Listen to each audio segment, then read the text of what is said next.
Boa noite a todos, que a paz de nosso Mestre, nosso Senhor Jesus Cristo, esteja conosco nesse instante, nos inspirando, nos envolvendo, os pensamentos, o coração.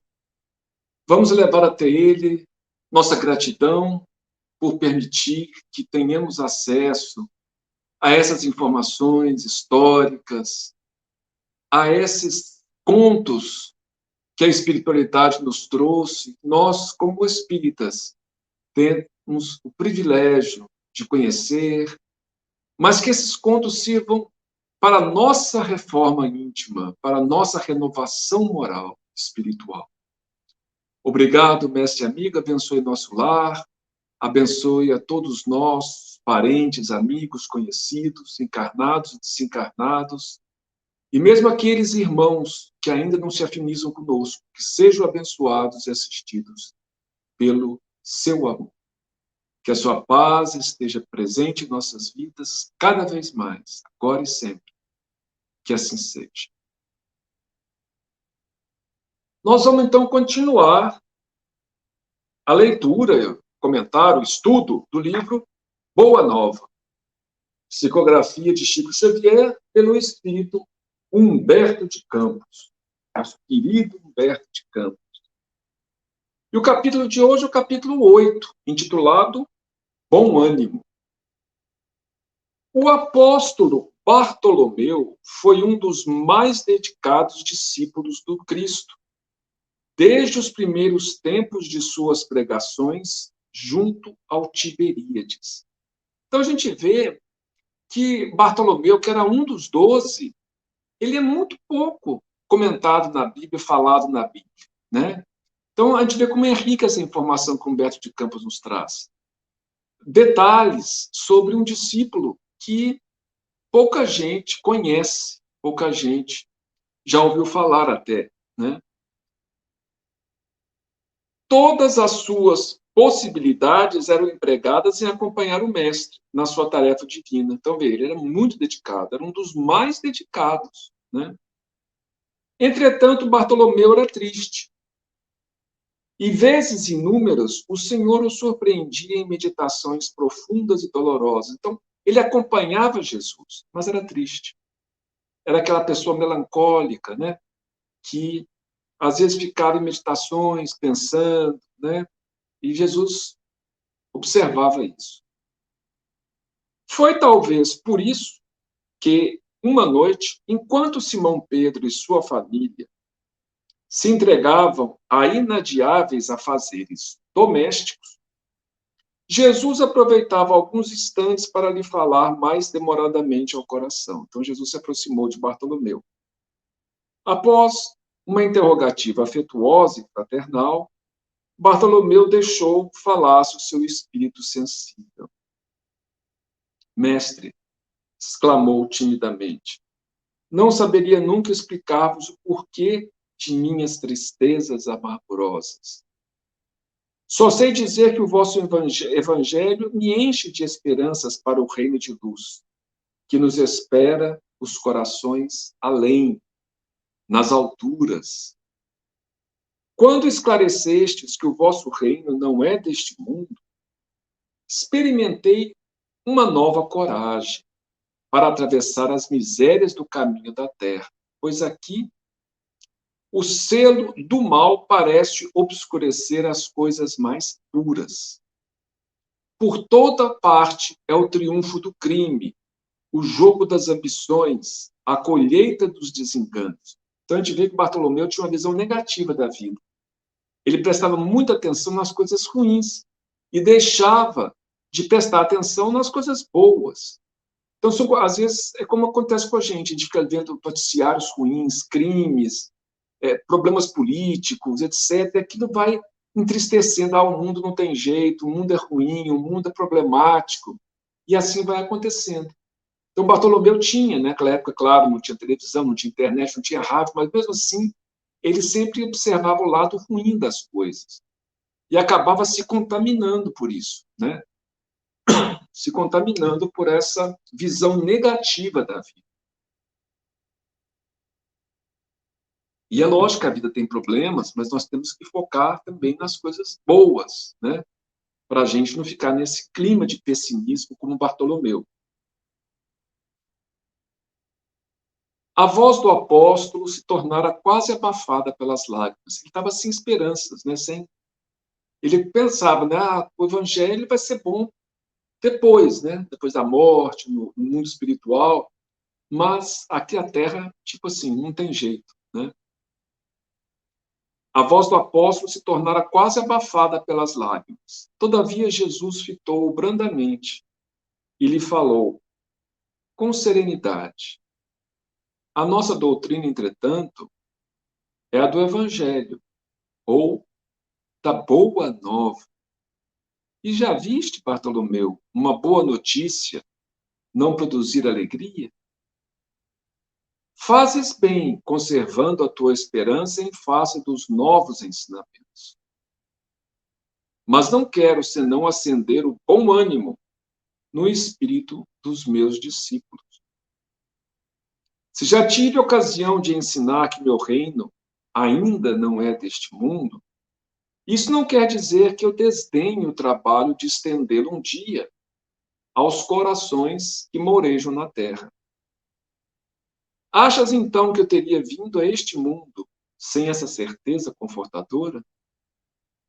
O evangelho terá de florescer primeiramente na alma das criaturas, antes de frutificar para o espírito dos povos. No entanto, venho do meu Pai, cheio de fortaleza e confiança, e a minha mensagem há de proporcionar grande júbilo a quantos a receberem de coração.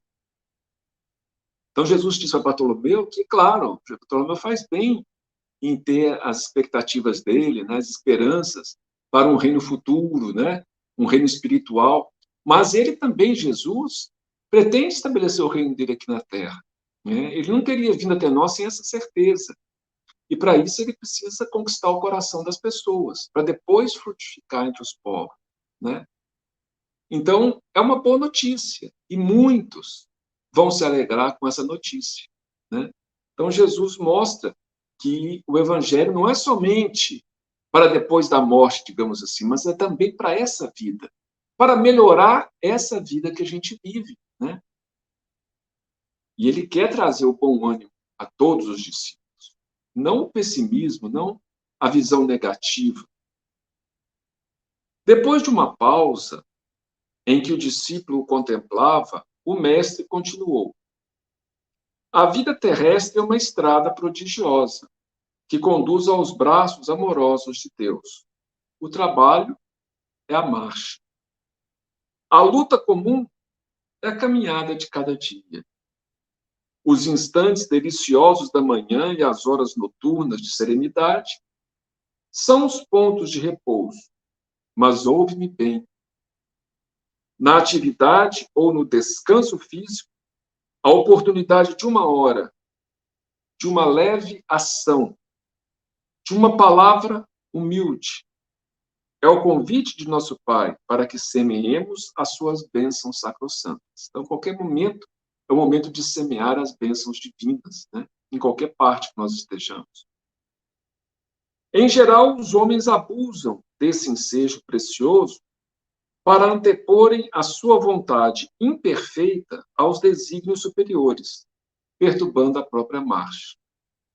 Daí resultam as jornadas mais ásperas, obrigatórias para a retificação das faltas cometidas, os infrutíferos labores. Então, o homem, com a sua vontade imperfeita, com a sua visão estreita da vida, às vezes resolve interferir no curso das coisas e acaba piorando a estrada, que era uma estrada com dificuldades normais, né, para nosso crescimento espiritual, mas se torna uma estrada muito mais difícil devido às nossas escolhas erradas na vida. Né?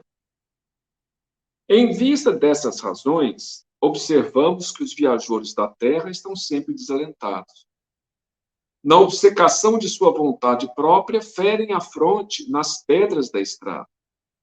Cerram os ouvidos à realidade espiritual, vendam os olhos com a sombra da rebeldia e passam em lágrimas, em desesperadas imprecações, e amargurados gemidos, sem enxergarem a fonte cristalina, a estrela cariciosa do céu, o perfume da flor, a palavra de um amigo, a claridade das experiências que Deus espalhou para a sua jornada em todos os aspectos do caminho. Então, o homem, obcecado com impor a sua vontade, né, ao invés de buscar saber qual a vontade divina, que a vontade de Deus é o bem para todos, mas ele quer a maneira, né, a sua maneira de ser. E aí começa, né, a ferir a cabeça, né, nas pedras do caminho, cai, se machuca e tudo mais e tal, e deixa mesmo de perceber as belezas que o cerca, né? Nós, quando estamos aí aflitos, preocupados, nervosos, tem tanta coisa bonita, o pôr do sol, né, as coisas bonitas que nos cercam, mas a gente não percebe, a gente não repara, porque a gente está só com as ideias fixas na cabeça, né, em relação aos nossos propósitos, às nossas vontades, né? Então isso vai nos angustiando, vai nos deprimindo, né? Vai nos tornando amargos, etc. Né?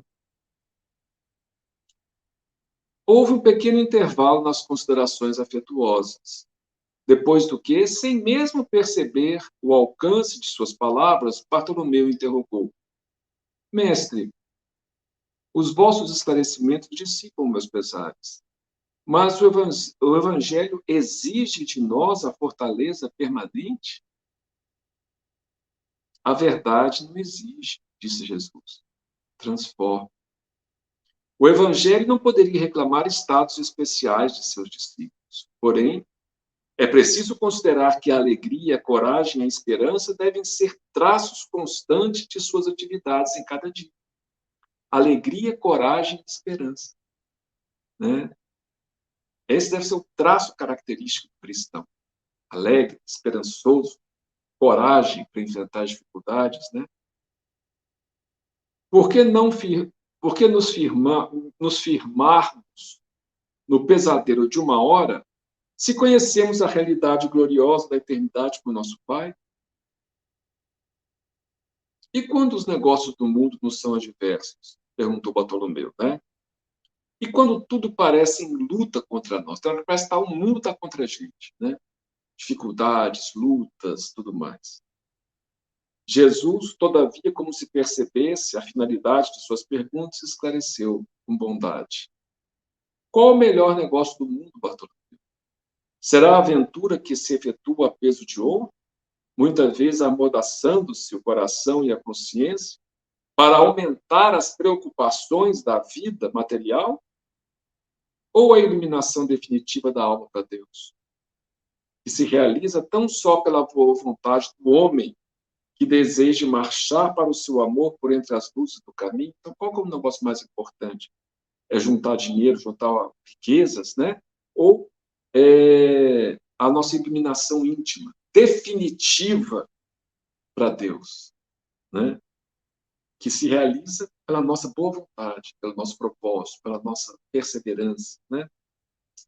Não será a diversidade nos negócios do mundo um convite amigo para a criatura semear com mais amor?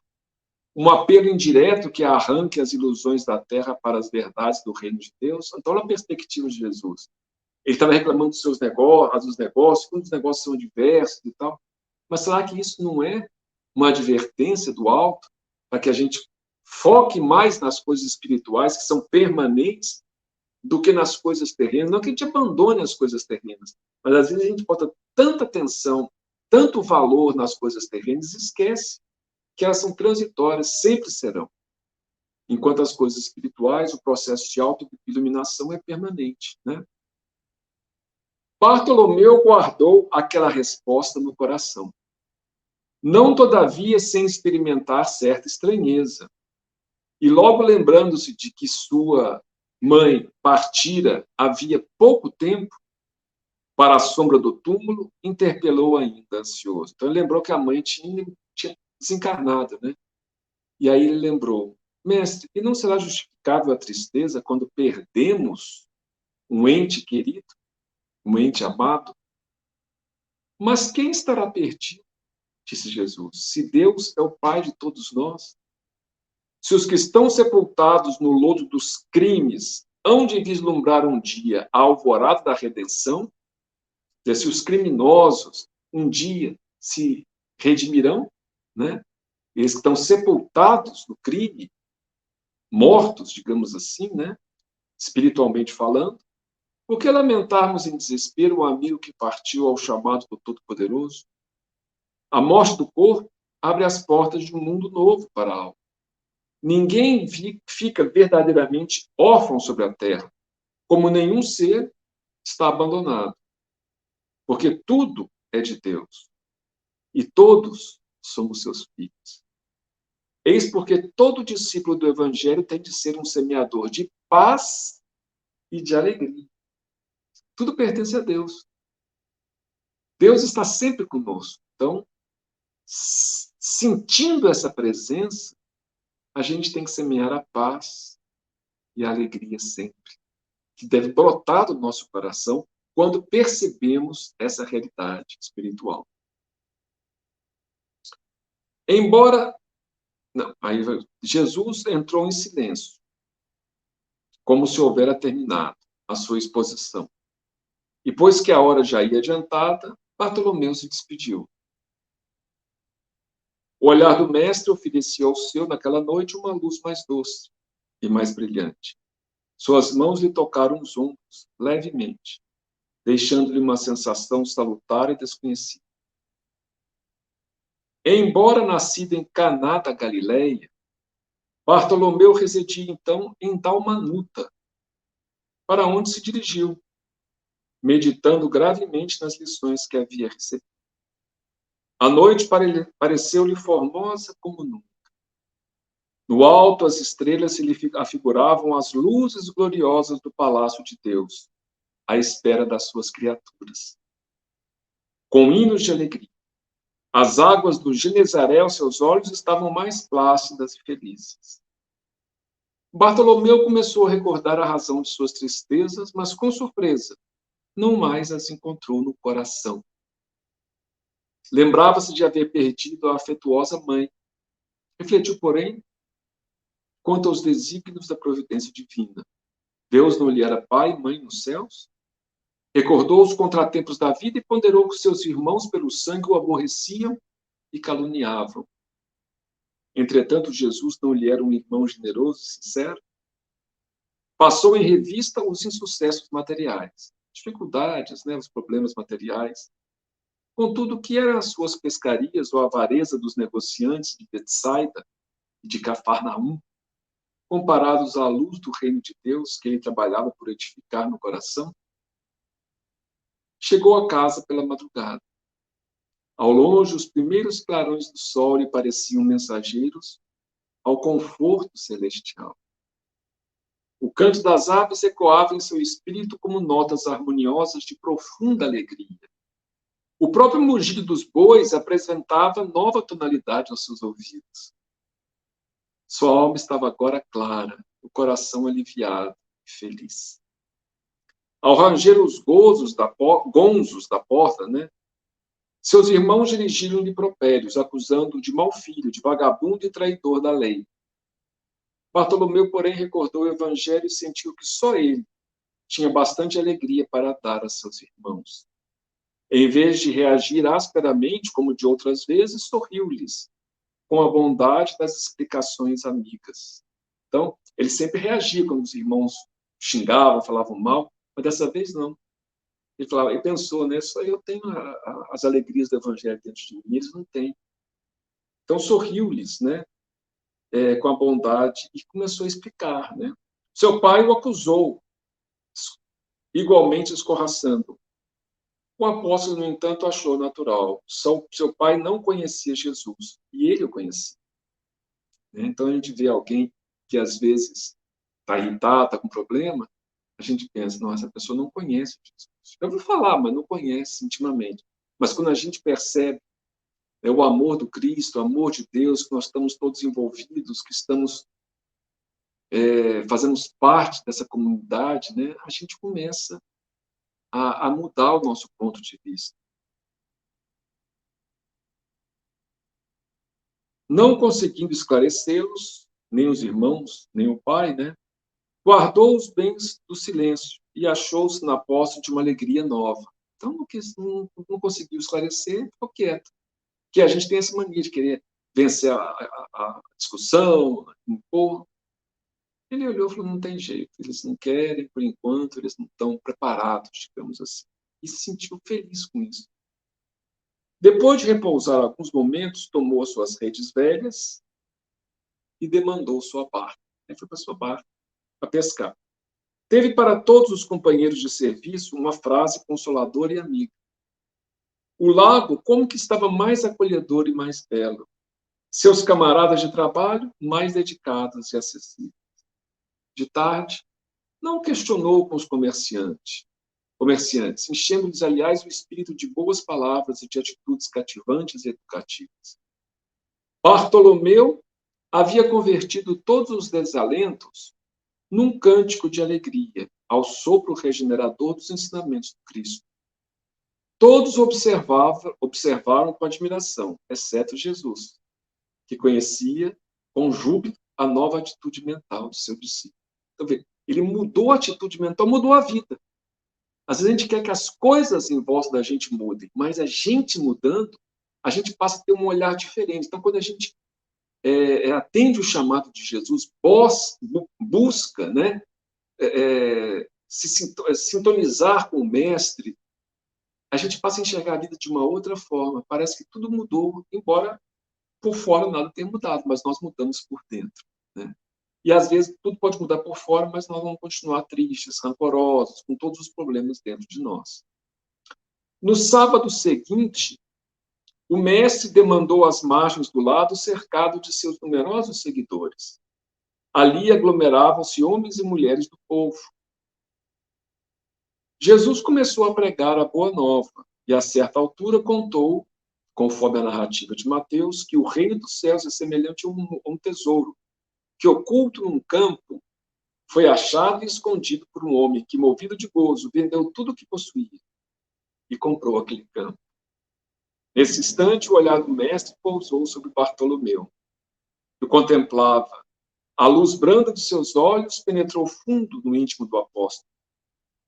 E o pescador compreendeu a delicada alusão do ensinamento, experimentando a alma leve e satisfeita, depois de haver alijado as vaidades que ainda não se desfizera, para adquirir o tesouro divino no campo infinito da vida. Enviando a Jesus um olhar de amor e reconhecimento, Bartolomeu limpou uma lágrima. Era a primeira vez que chorava de alegria. Pescador de Dalmanuta, aderira para sempre aos eternos júbilos do Evangelho. Essa mensagem, né, é uma mensagem importantíssima, porque mostra que a alma renovada em Jesus, ela se torna feliz agora.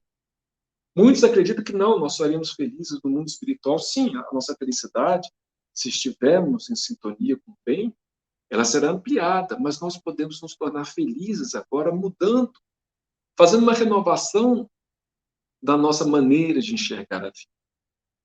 Uma renovação mental, espiritual. E ver que isso foi de um dia para o outro que aconteceu com ele, né?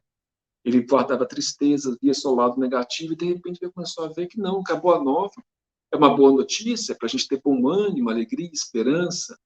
A gente não valorizar tanto coisas transitórias. Então ele brigava com pessoa que queria pagar um preço menor pelo peixe, ele fazia, né? E agora ele começou a dar menos importância a isso. Começou a compreender seu pai, seus irmãos, que ainda não conheciam Jesus. Ele começou a ver que os comerciantes também eram pessoas carentes, necessitadas, então ele começou a ajudá-los através de mensagens de bom ânimo, de alegria, de esperança. E assim se renovou. E se tornou mais feliz, né? Essa é a mensagem da noite. Então, muita paz a todos. Vamos agradecer a Jesus, esses ensinamentos, ao nosso querido Humberto de Campos, ao Chico Xavier, que estão também no mundo espiritual, por ter nos trazido essa mensagem, e que possamos ter bom ânimo sempre, alegria no coração, uma alegria serena, não aquela alegria eufórica, que na verdade às vezes é desequilíbrio, mas aquela alegria serena, que a gente começa a compreender a vida, aceitar as pessoas, as coisas como são, e a gente começa a dar o nosso melhor em benefício de todos. Muita paz a todos e que Jesus, o nosso Mestre Divino, esteja presente conosco, agora e sempre. Que assim seja.